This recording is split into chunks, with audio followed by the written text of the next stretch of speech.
Well, hello everybody. This is Brian O'Haron speaking. This is Financial Winsted. Number 9.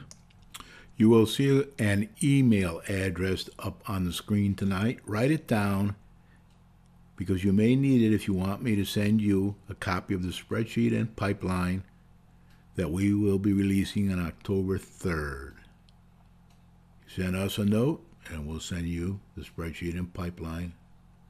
I am still in the process of handing out the spreadsheet and pipeline to MBAs in the area, financial people in the area that will understand the spreadsheets and the comments and be able to feedback on them, and other leaders, some in this town, some in other towns, trying to get feedback that is meaningful. So far, people seem impressed with Patrick's work once again. Like I'll be able to get a bit more feedback in this week and then send the spreadsheet and the feedback and Patrick's comments out very widely to all members of committees, commissions, boards, etc. in our town and others. I'll also send out the feedback. When I send the feedback, I don't put names to protect the senders and to be able to try to get information possible from that. So you'll be able to read the feedback, but you won't know who sent it in. And then it can be contemplated by those who understand financial management and can possibly do something about it. Now, once again, I want to tell you a little bit about why we do the spreadsheet. Everybody asks me, including leaders of the town, why are you doing this spreadsheet? We already have audits. I say, I know, but you need the spreadsheet because you don't have a public pipeline that shows what the revenue and the expenses will be over the next 3 to 5 years, or 1 to 3 years, as in this case. So it's very, very hard to determine it.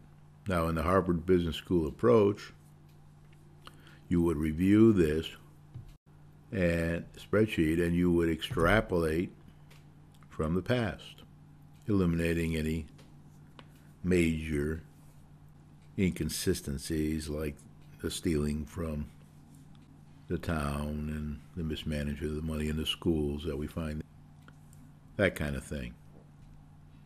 And quarterly we would look at it, and based upon any information that you have about incoming revenue or incoming expenses that are different than the assumptions you made in the spreadsheet, then you can update the forecast. You can take action. You can take management action to either cut spending or run faster to get more profitable recurring revenue into the town. I now say advantageous recurring revenue because profit is a dirty word in Winsted.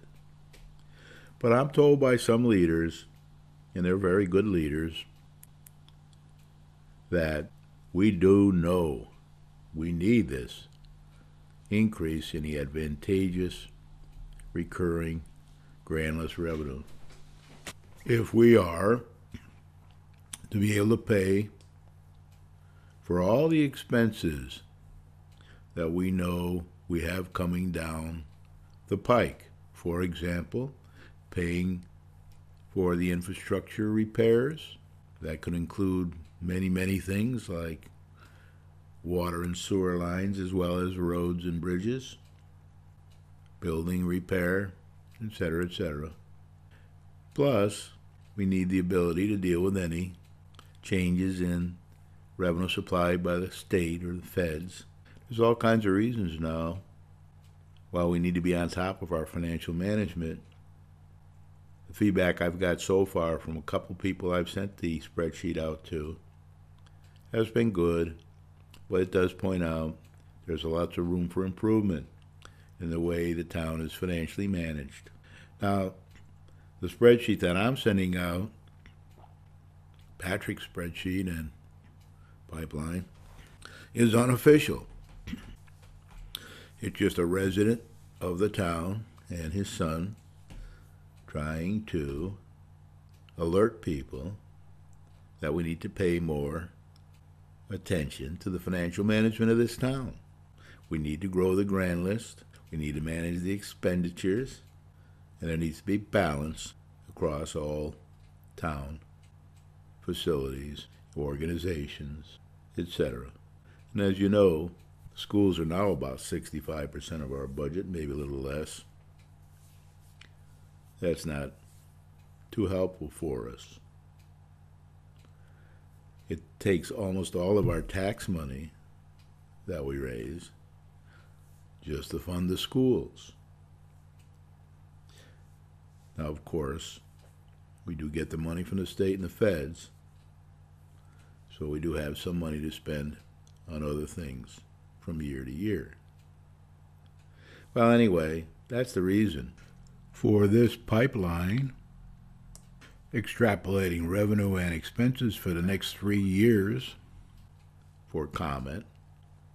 I don't expect the town will ever produce these things on their own, because we're run by politicians, and politicians don't want anybody to know what the objectives are, because then they might have to meet them, and if they don't, they may not win the next election. So the next election is always paramount for these politicians. And since most people in town are not financially astute, then they don't dwell on finances. They'd rather tell you that everything's getting better, everything's improving, we just opened up this little business, or we just set up another art place, or we just cleaned up a street, or we just planted some new flowers, and the town is doing wonderfully. Well, financially, that is still not the case, and may never be, for all I know, with the things that are happening at the federal, state, and local level. But anyway, we've got it. I'm sending it out. Will be distributed widely once I get all the feedback in, and then I won't do any more programs until perhaps next year, if I'm still here, and if it looks like it's worthwhile doing. But remember now, Tony Mishikowski, 20-year representative from Torrington, he was a Democrat, but he thought like a conservative. He was a conservative Democrat. Always told me, when I worked for him at Tony's Drive-In during my high school years, that it takes 15 to 20 years to get anything done in government. Time will tell if we're on our way or not. We've got a few good, very good financial leaders in town now that know a lot about business, finance, financial management. But we also have a weak finance board and a lot of people who realize we need more revenue and we need to grow the advantageous portion of the grand list, but they don't know how to do it, and they don't understand the language. They don't speak financial. They speak political. You put them in there, you should pay more attention to what they're doing, and the next time, put in people that know more about financial management and can do more to help our town, city, and lake. I have set up a new email address for this particular spreadsheet and pipeline effort. If you send an email to this address, I will respond to you with a copy of the spreadsheet and the pipeline. That was not put together by the town, put together by my son Patrick, who has an MBA with honors from one of the better universities in the country and is a successful practicing businessman. I'll send it to you. It's hard to display spreadsheets and discuss spreadsheets on television programs. I may make an attempt, and I may not. I've done it before, and didn't go over too well. People don't understand it. They turn the TV off as soon as they see it's a financial program anyway. Most of them don't get this far into the program. So we're talking to the very few people in town who do understand finance and may be able to pass some of their knowledge on to the average person who is not as financially astute as perhaps they should be. I wanted to distribute this to all the commission members, committee members, and board members in our town, as well as the more wide distributions to the newspapers, etc. But I find that it's very difficult now to reach them by email because they've taken their email addresses off of the website, which used to be on there a year or so ago.